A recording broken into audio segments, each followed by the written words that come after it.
Shandetia, Hiri Epatia Chof Meyu. Saudações e a graça do Senhor seja com todos vocês. Aqui é o Reverendo Benilton.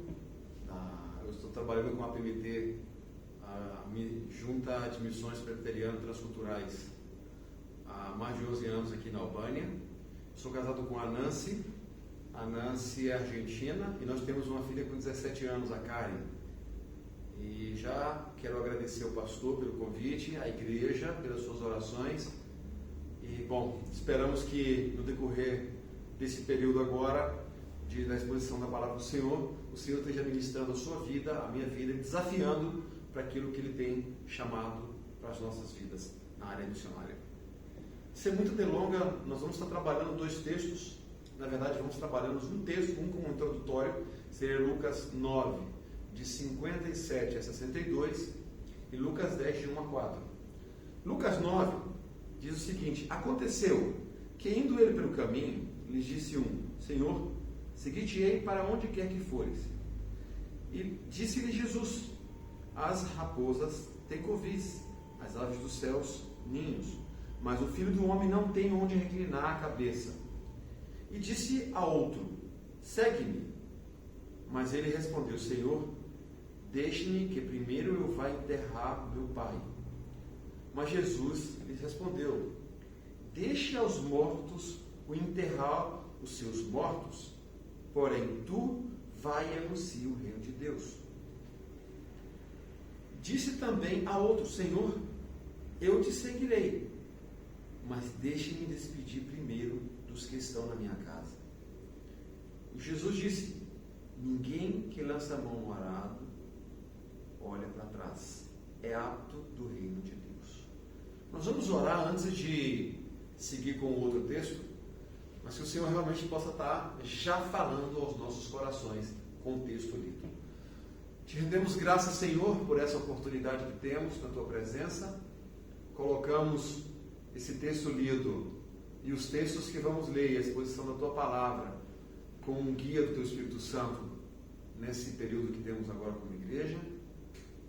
Que realmente o Senhor possa estar iluminando as nossas vidas, possa estar trazendo iluminação às nossas mentes e corações, para que não seja algo teórico, mas que venhamos a praticar de forma bem verdadeira a Tua Palavra, em nome de Jesus. Vamos seguir com um novo texto, o texto de Lucas de 1 a 4, e logo a gente vai estar trabalhando um pouco. Mas antes de ler, não sei se os irmãos perceberam, essa é a primeira introdutória de Lucas 9, de 57 a 62, que é conhecido como, são 3 pilares de desculpas para fazer missões. Isso se aplica muito nas nossas vidas hoje. Sempre buscamos ver os nossos próprios interesses antes de ver aquilo que Deus tem preparado para nós. Nossos afazeres é mais importante que missão, muitas vezes. A nossa família, nosso pai, que na verdade o que o texto está querendo dizer aqui, quando ele fala eu vou enterrar o meu pai, ele quer dizer o seguinte: não é que o pai está morto, ele vai esperar que o pai faleça para logo ele fazer missões. E aquela outra despedir da família é não querer deixar a comunidade de amigos, de famílias, o que a gente está, o nosso convívio, para fazer algo do Senhor, quando o Senhor tem um chamado para fora. Isso é bem claro. Porque no convívio do nosso próprio lugar, da nossa própria cidade, muitas vezes nós temos parentes, amigos ali próximos, o que não iria impedir da gente fazer a obra de Deus. Mas o que Lucas ele trata de fazer aqui, nessa passagem com Jesus, é que existe muita parte de nós perguntas, ou, como se diz no português, situações que nos impedem de obedecer ao chamado de Deus. Eu espero que isso não esteja acontecendo com os irmãos, né? Mas isso acontece com muitas pessoas em vários lugares do mundo. Seguindo o contexto de Lucas 10, de 1 a 4, que é uma passagem super conhecida para muitos, diz assim: e depois disso, designou o Senhor ainda outros 70, e mandou-os diante da sua face de 2 em 2, a todas as cidades e lugares onde haviam que ir. E dizia-lhes: grande verdade a seara, mas os obreiros são poucos. Rogai, pois, ao Senhor da seara que envie obreiro para a sua seara. Ide, eis que vos mando como cordeiro em meio de lobos. Não leveis bolsas, nem alforjes, nem alpargatas, ou sandálias, em outras versões, e a ninguém os saudeis pelo caminho. É um texto conhecido, um texto que muitas vezes em missões a gente tem escutado aí, mas Lucas ele trabalha um chamado ou aspirante para a obra missionária, e isso é muito importante saber.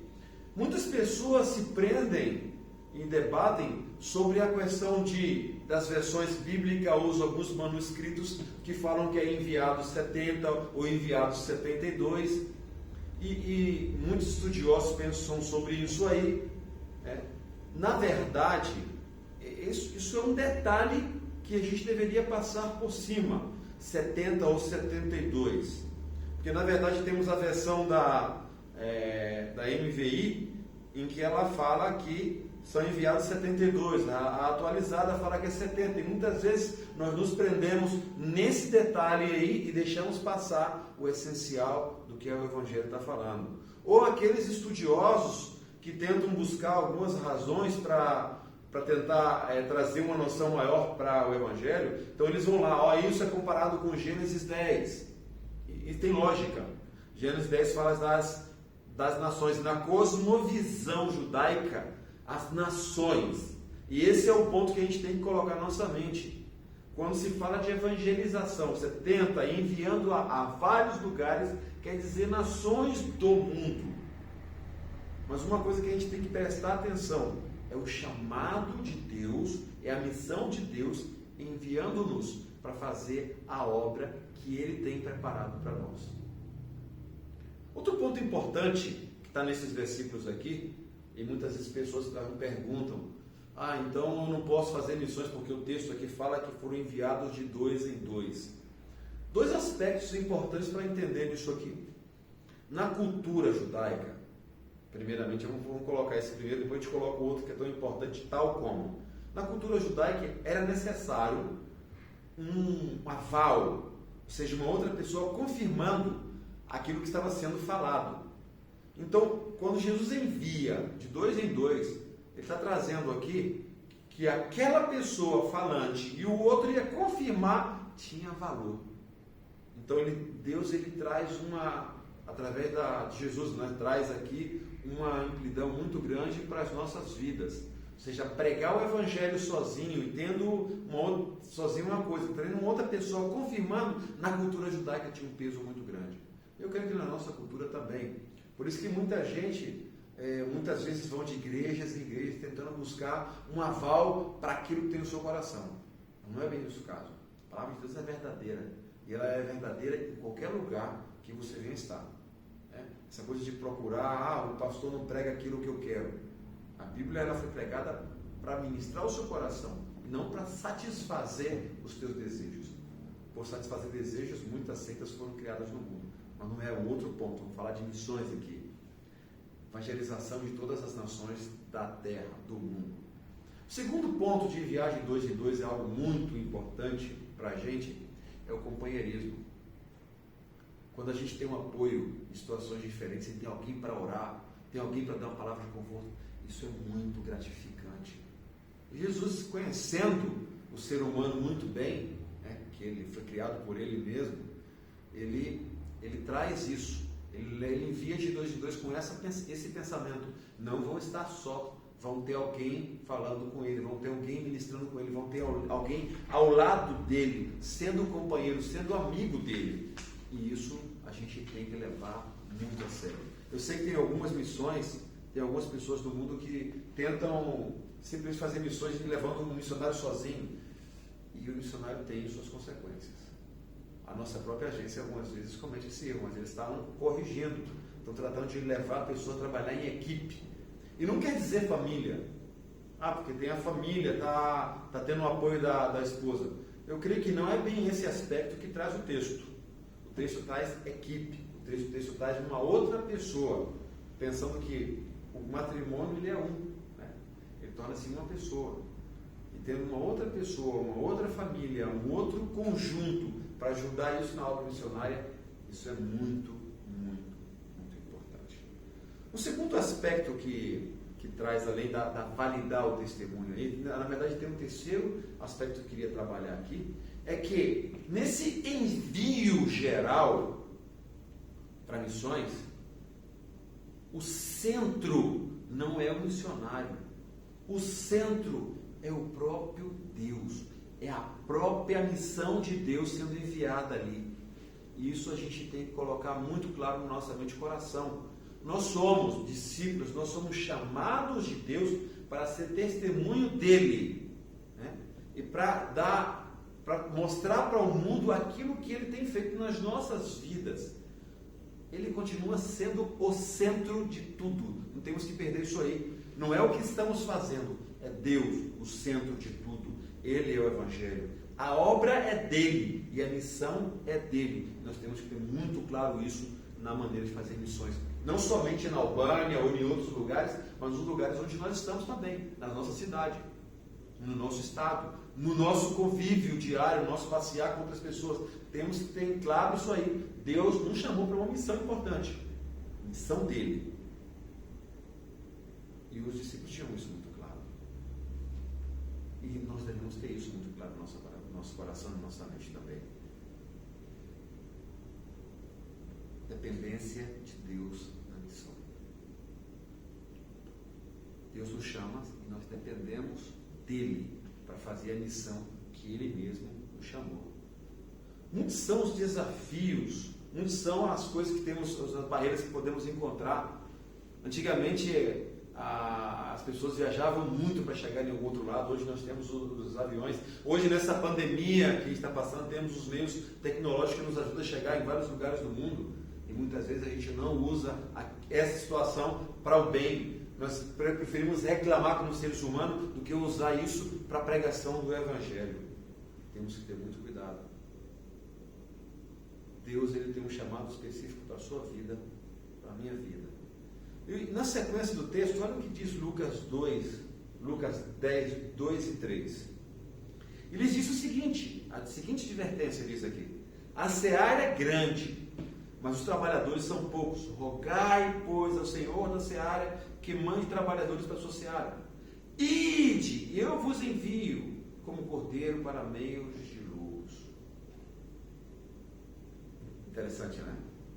Muito interessante. Com vista a melhorar os discípulos que foram enviados, ele está falando, olha gente, a missão não vai ser fácil. A missão vai ser difícil, né?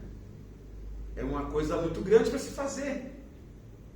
Mas ele fala, a seara é grande, mas os trabalhadores são poucos. Na realidade, a gente vê isso no Brasil, na Albânia, em vários lugares do mundo. Mas quem é? Alguma coisa tem que estar na nossa mente aqui. Quem está falando isso? Quem está falando dessa seara? Quem está enviando? Né? A seara é grande, mas os trabalhadores são poucos. Uma frase. Rogai, pois, ao Senhor de quem? Da seara. Quem mande trabalhadores para a sua seara. Muitas vezes, em várias situações, nós queremos colocar isso como nosso trabalho, como a nosso fazer, e esquecemos que é o trabalho de Deus, é a missão de Deus, é a seara de Deus.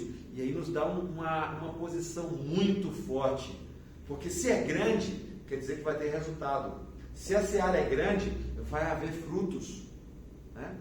E esse Senhor mesmo da seara que está enviando, ele que está falando, rogai, pois, a ele. Não tenho que chamar o meu amigo, tenho que chamar a Deus que envie pessoas para o campo missionário. Tenho que chamar a Deus que levante pessoas para estar ajudando nas atividades da igreja, evangelística da igreja. Mas muitas vezes a gente desafia a pessoa com o nosso ser e não pedindo da forma que deveria ser. E esse é um cuidado que a gente tem que ter muito grande. A seara é do Senhor. O Senhor da seara é quem Ele que pede para enviar, pedimos para Ele, que é o dono da seara, para enviar trabalhadores para a sua própria seara. E se é grande, como falamos, tem resultado, tem frutos. A colheita vai ser fantástica. Muitas vezes a gente não vê no momento, mas ela está presente. Cristo mesmo está afirmando isso aí. Mas nessa caminhada, ele está falando que não vai ser fácil. É uma caminhada difícil. E nós temos que ter atenção a isso aí. Né? Lembrando de um texto, antes da gente seguir com outra passagem, um texto muito conhecido fala: sem mim nada podeis fazer. Na verdade, a gente tem que colocar em missões ou nas nossas tarefas missionárias, locais ou externas, esse pensamento: sem Deus, nós somos um zero. Precisamos de Deus em nós para que a própria missão dele possa acontecer. Nós precisamos de clamar a Ele, que é o dono da seara, para que envie trabalhadores para a seara que é dele. Agora olha como segue o texto. Ide, ou seja, vão. Eis que vos envio como cordeiro para meio de lobo. Então, claro, ele não está falando que vai ser fácil. Porque ele está falando de dois animais aqui que não se dão, né? O lobo, um animal feroz, que traga quem? A ovelha, um animal dócil. Então ele envia ovelhas a meios de lobos. Você está falando que não vai ser fácil. Mas ao mesmo tempo, quem é que está enviando? E isso é um fator que a gente tem que ter em nossa mente e coração. Quem nos envia para a missão é o próprio Deus. Ele que nos está enviando para a missão dele. E ele, quando ele nos envia, mesmo tendo dificuldade, ele está conosco. Ele nos enviou, mas ele está sempre conosco. Eis que vos envio. Ele nos está enviando. E quando ele não envia para simplesmente ser tragado por esse lobo.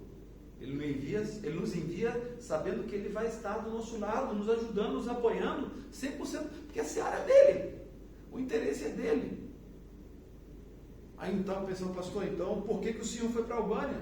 Tem tanta coisa para se fazer aqui. Tem vocês. Não é só a responsabilidade minha, da minha família, ou de outros missionários que deixaram o Brasil para a Albânia ou para outros lugares do mundo. A responsabilidade da evangelização é nossa. E se Deus nos chamou, ou chamou algumas famílias específicas para trabalhar em outros lugares, vocês têm a responsabilidade de fazer missões aí. Não está falando que vai ser fácil. É difícil. Não sei falar. Deus é com vocês. Nós temos esse Espírito Santo que Deus enviou para estar não somente para consolar, mas para nos dirigir, para nos guiar a fazer a vontade dele aqui. Então, missão é uma coisa mais completa do que muitas vezes a gente pensa. Não, são alguns missionários. Não. A responsabilidade de missões é nossa como igreja. Nós temos essa responsabilidade de levar o Evangelho, até mesmo na Santa Ceia. Vocês lembram da Santa Ceia? Naquele texto famoso de Coríntios? Fala bem assim: vamos lembrar disso até que ele venha. E nós temos que anunciar esse efeito da Santa Ceia até que ele venha. Mas não é somente participar da Santa Ceia, é anunciar isso, é anunciar o sacrifício que Jesus fez por você e por mim. Isso é missões. Levar o Evangelho, a missão de Deus a outras pessoas. A minha casa, pessoas da minha família, mas também a outras pessoas que necessitam ouvir Deus. E aí vem uma parte que muitas pessoas debatem, mas é uma parte muito confortante. No versículo 4a ele fala: não leveis bolsa, alforje, nem sandálias. Então, o que Lucas está fazendo aqui é um paralelo com o Sermão do Monte. Quando Jesus ele fala: olha, os passarinhos não tinham o que comer, ou não andeis ansioso com coisa algumas, trazendo aquele descanso ao Senhor. Fala: os passarinhos, eles não trabalham, mas eles têm o que comer. Os lírios do campo, nem Salomão, com toda a sua riqueza, não conseguiu vestir daquela outra forma. E aqui ele está falando dessa mesma forma: não levei bolsas, alforjes ou sandália. Fala: opa, como é que eu vou fazer missões sem levar isso? Como que Jesus manda o pessoal ir para lá sem levar um mantimento, que é bolsa? As bolsas quer dizer comida, é onde eles levavam ali os mantimentos. Como que a gente vai para missões sem ter essa segurança? Alforje, na cultura hebraica, alforje era onde se colocava o dinheiro, guardava o dinheiro para os gastos do próprio andar das coisas. E as sandálias ali é a proteção dos pés, onde a gente está indo para lá. É a vestidura e a roupa. Gente, quando Deus ele chama para missões, ele sustenta. Ele está conosco. Eu estou em missões como eu falei para os irmãos, desde 1990. Houve situações em minha vida que não foi fácil. Economicamente foi difícil. Eu lembro do nosso período aqui de Albânia, parte do nosso apoio econômico vinha, Deus usava igrejas do Brasil e igrejas da Argentina para estar apoiando aqui a gente. De repente, com todos os gastos que a gente já tinha fixos, casa, alugamos um lugar para fazer o trabalho de escola onde nós trabalhávamos, a minha esposa fica grávida. Parabéns, excelente notícia, nós estávamos esperando por um bebê e Deus nos deu o bebê. Mas a nossa finança da Argentina especificamente, que seria a metade, se tornou um quarto. Então, para outras pessoas, desespero. Pessoas da família nossa no Brasil desesperada. Opa, como vocês vão fazer? Tranquilo, gente. Deus nos chamou. E se Ele não envia o que é necessário para a gente continuar fazendo aqui na Albânia, é porque Ele não quer que a gente volte para o Brasil. Mas se Ele quiser, Ele vai fazer os meios. E nós continuamos por mais tempo aqui. A Karen nasceu em 2003 e nós ficamos ainda até 2008 antes de voltar para o Brasil para continuar com os pré-requisitos da APMT e vir para a Albânia para começar esse trabalho que a gente tem hoje aqui. Provisão. Deus, Ele cuida de nós. Não leveis bolsas. Ele vai estar cuidando de nós. Como eu comentei o sermão do monte, não é ansioso. Deus Ele está cuidando de vocês. Isso não aplica só para missões, é para vocês. E mesmo a pandemia aí, com toda a situação que está passando, muita gente sem trabalho. Muita gente sem trabalho. Pergunta faltou alguma coisa? Talvez para algumas pessoas de um estilo de vida mais alto, faltou aquele alimento especial. Mas Ele já proveu para que você tenha o necessário para você viver. Salmo 23, nós interpretamos ao Senhor, pastor, e nada lhe faltará. Na verdade, está escrito assim. Mas o entendimento do Salmo do Senhor é meu pastor. Eu não necessito de nada. O problema é que a gente tem muita teoria e esquecemos de colocar isso na nossa prática. Se o Senhor é o meu pastor e eu não necessito de nada, eu vou descansar nele. Deleite-te no Senhor e Ele satisfará os desejos do coração. Ainda mais, ainda. É relacionamento. A gente trata de colocar para a nossa comunidade aqui na Albânia, nossa igreja aqui na Albânia, uma vida de relacionamento com Deus. Quanto mais você conheça a Deus, mais você vai poder não barganhar Deus, mas você vai ter intimidade com Ele para chegar ao coração dele e falar: Deus, o Senhor conhece muito bem você, as minhas necessidades. Ele conhece, Ele é soberano. Né? Ele sabe de tudo, Ele é onisciente. Bolsas. Primeiramente é bolsas, depois ele fala do alfoge, que é a parte que está tocando no assunto de dinheiro também. Não sei como eu vou pagar a escola da minha filha. Nós escutamos isso em alguns missionários aqui.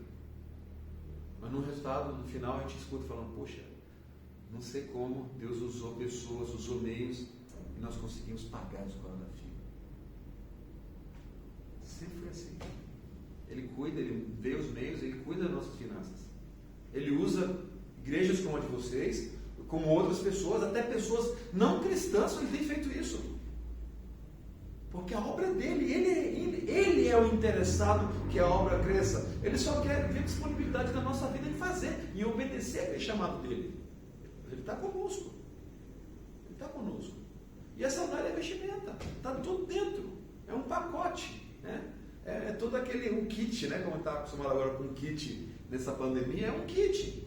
Olha, alimentação está dentro, finanças, vou cuidar de vocês. E as suas vestimentas, as sandálias que não vão se gastar. Lembra do que aconteceu no deserto, aqueles 40 anos. As roupas não se gastavam, não se deterioravam. Por que Deus não pode continuar fazendo as mesmas coisas hoje? Não, mas não vai gastar. Não, Ele vai suprir. Ele vai te dar até mais do que você precisa. Tem feito assim. Tem sido assim conosco aqui em missões. O nosso gasto é absurdo. Não vim para falar de gasto aqui, mas é absurdo. Mas todo mês, especialmente nesse período de pandemia, todo mês vemos milagres de Deus. Ou seja, nós começamos em fevereiro com a situação de primeiro blackout, né, lockdown, como vocês falam, shakedown, não sei como falam aí em inglês, que é o quarentena bem forte, né? E logo, em junho, no mês de junho, foi que nós começamos a ter nossos cultos abertos. E eu creio que no Brasil também tenha acontecido de uma maneira diferente, mas as igrejas não teve mais suas atividades de uma forma presencial. E eu vejo muitas pessoas reclamando: eu não sei como o Senhor vai fazer agora comigo, o euro disparou, tem uma desvalorização tremenda, as igrejas não estão tendo culto, eu não sei como vai fazer. Aqui em Missões está escutando isso, eu não sei como está no Brasil. E a nossa palavra é: Deus te chamou, Ele é com você, Ele vai suprir todas as necessidades para o trabalho dele, para que o trabalho dele possa ir à frente. Tem sido assim conosco. Nós não podemos reclamar de nada. Temos projetos contínuos aqui funcionando, especialmente projeto de saúde nesse período de dificuldade. A gente tem com o Dr. Ricardo, que é reverendo também, que se dispôs a vir fazer a obra dele aqui, junto com sua esposa. Tem o reverendo Marcos, que está junto conosco também, a Claude, que é albanesa, junto com seu esposo. Ou seja, temos uma equipe com essa mentalidade, fazer a vontade de Deus aqui na Albânia e nos Balcãs. Nós temos saído daqui da Albânia para fazer a obra dele em outros lugares, com essa confiança que o Senhor, Ele é nossa provisão, que o Senhor, Ele é nossa provisão não somente financeira, mas é a nossa provisão material. Ele nos dá aquilo que nós precisamos para fazer a obra dele chegar até o último das nações. Agora vem uma parte que é muito difícil de entender no texto. Ele fala assim no final do versículo 4: a ninguém saudeis pelo caminho. Na nossa mente, na nossa cultura, é algo injusto. Como que a gente não vai cumprimentar alguém no caminho? Na cultura albanesa, é difícil demais, porque você encontra alguém, algum conhecido, alguém que você está tratando de evangelizar, você tem que se aproximar dele, você tem que cumprimentá-lo a eles. Mas o que o texto está falando aqui, de saudez pelo caminho, é não perca tempo, invista em outros lados. E tem a ver com o cumprimento mesmo. Olha, para você ter uma ideia na cultura albanesa. Você não somente fala com a pessoa, bom dia, ou boa tarde, ou boa noite. Você tem um diálogo nessa sua saudação com a pessoa. Como você está? Como vai a sua família? Como vai o seu cachorro? Estou exagerando, mas é por aí. Vão dar detalhes. Depois vem aquela parte de perguntas para você. Eles não se contentam com o simples olá, ou bom dia, ou Deus te abençoe. Não, tem que ter alguma coisa a mais. E na cultura daquela região do Oriente Médio é assim. É assim dessa forma. Então, não perca tempo se vocês vão ter a oportunidade de falar com outras pessoas. Não deixe que essas pessoas tirem do foco. É isso que Lucas está trazendo para a gente aqui nesse evangelho. Não perca tempo. Bata os chinelos e vai para outro lugar. Vai para frente. Tem alguém que necessita ouvir o evangelho de Deus. Ah, não, eu vou investir. Eu estou investindo aqui no meu chefe de trabalho, né? Porque isso acontece com muitas pessoas. Ele não é cristão. Então eu estou dando meu testemunho e eu creio que ele vai continuar. Quantas pessoas tem na empresa? Eu vou só investir no meu chefe? Será que esse investimento no meu chefe não é um interesse pessoal? Não, temos que ter cuidado. Tem outras pessoas ali. E outra coisa que tem que colocar em prática nisso aqui: vida. Evangelismo é vida. Evangelismo é você vestir a roupa do cristianismo e andar segundo o evangelho que tem chamado. Mostrar para as pessoas aquilo que Jesus tem feito, não somente com palavras, mas com ações. Muitas vezes nós temos dificuldades nisso. Saudez pelo caminho não é uma coisa exagerada de tratar mal uma outra pessoa, mas simplesmente deixar que aquilo que Deus tem no seu coração, aquele chamado de Deus para a pregação do evangelho, supere aqueles desejos pessoais que você tem. Muitas vezes você vai numa casa aqui na Albânia e você cumprimenta a pessoa e fala: vem aqui, entra aqui, vamos tomar um café. E aí muitas vezes você termina falando de tantas outras necessidades, outras coisas, e não entra naquele assunto do evangelho. Aí você fala: ah, não, mas é uma porta que está abrindo. Eu estou de acordo, uma vez, duas vezes.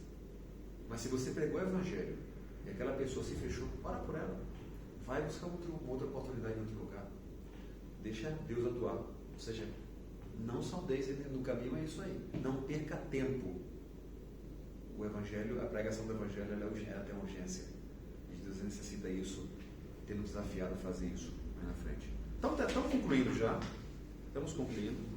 Eu creio que é muito importante entender que qual é a minha posição, qual é a sua posição em tudo isso. Né? Nós temos claro, não é fácil, mas Deus é o Senhor da obra. Ele é o Senhor da seara. Né? E o Senhor da seara é aquele que provê, aquele que cuida até o final da colheita. E quando vai ser isso? Na vida do Senhor. Mas, pastor, o senhor não entende, nós estamos passando por um problema muito difícil. Nós estamos vivendo aqui na Albânia. A pandemia, ela não é uma pandemia só do Brasil, ela é uma pandemia mundial. Nós estamos passando situações bem difíceis, delicadas aqui também na Albânia. Mortes aqui, talvez não na proporção do Brasil, porque é um país menor. Mas temos que estar orando mutuamente uns pelos outros por essa situação. Mas não perder o foco que o Senhor tem para as nossas vidas.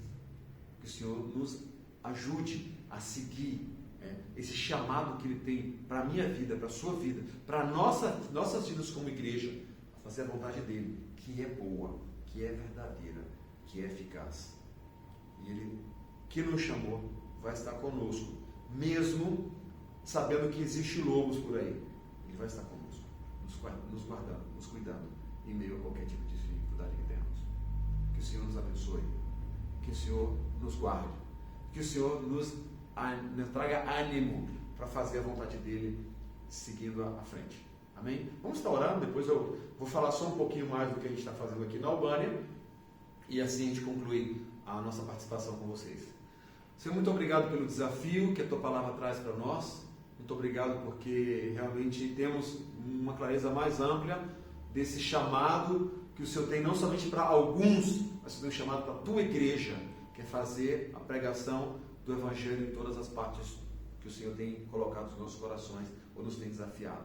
Trabalho, escola, dia a dia, férias. O Senhor está conosco. O Senhor nos chama para fazer essa diferença. Ajuda-nos, Senhor, porque sem o Senhor conosco, nós não podemos fazer nada, como disse. Sem o Senhor não podemos fazer absolutamente nada. Nós precisamos da intervenção Sua, Senhor, em nossas vidas, para que o Seu Evangelho possa ser pregado de uma forma eficaz. Continue conosco, Deus, nos guardando, nos protegendo. Abençoe a Tua igreja. É isso que eu te peço, em nome de Jesus. Amém. Então, primeiro já obrigado, pelo privilégio que a gente teve de estar juntos. Espero que o Senhor realmente possa estar impactando a sua vida, possa estar levando a fazer ainda mais aquilo que Ele tem chamado para a sua vida de maneira pessoal, familiar, como igreja. Tá bom? Então, Albânia.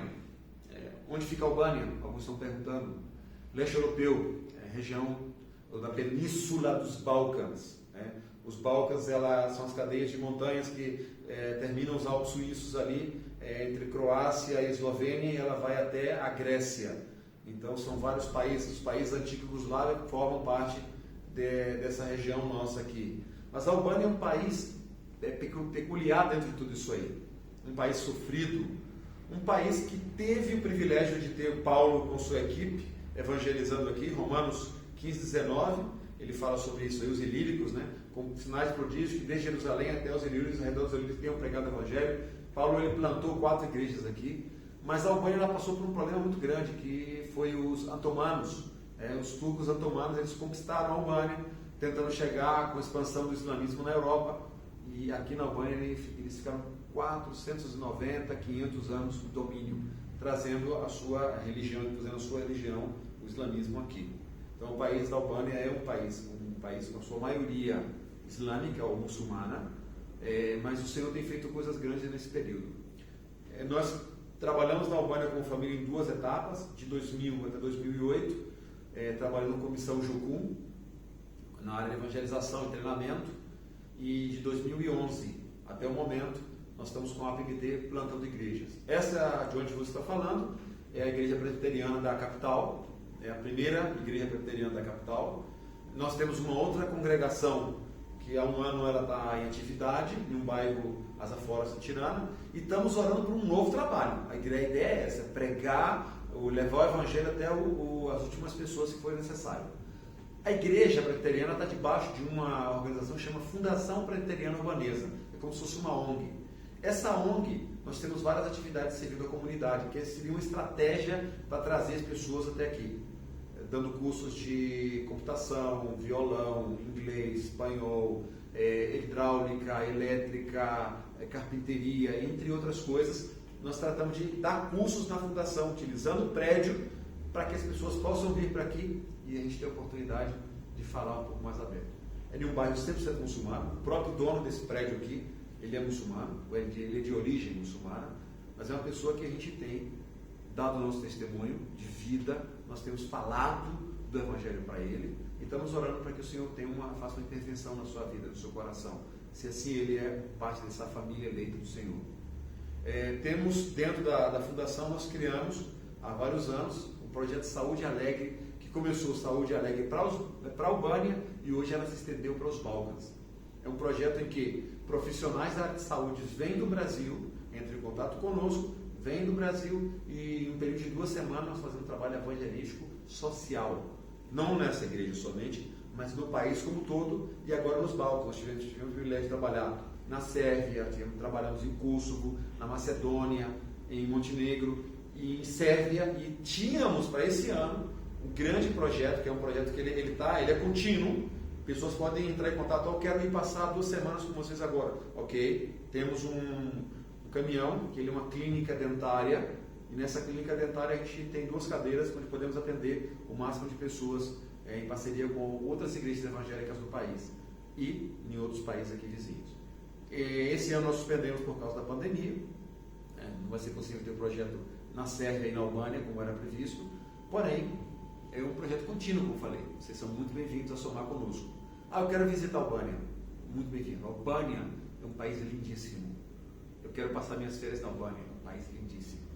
A Grécia, vizinho da Grécia, o mar da Grécia é parte desse mar aqui. Então, em um outro momento, em outra oportunidade, de uma maneira pessoal, se vocês quiserem entrar em contato com a gente, o pastor tem o meu contato, entre em contato com ele, pegue o contato da gente, nós aqui da Albânia, e a gente pode organizar alguma coisa, de turismo também. Aí você faz um turismo e dá uma assistência aqui para a gente ver o que a gente está fazendo, tá bom? Que o Senhor nos abençoe muito grande. Um beijão no coração. Zot e o Bekoft. O Senhor nos abençoe. Amém?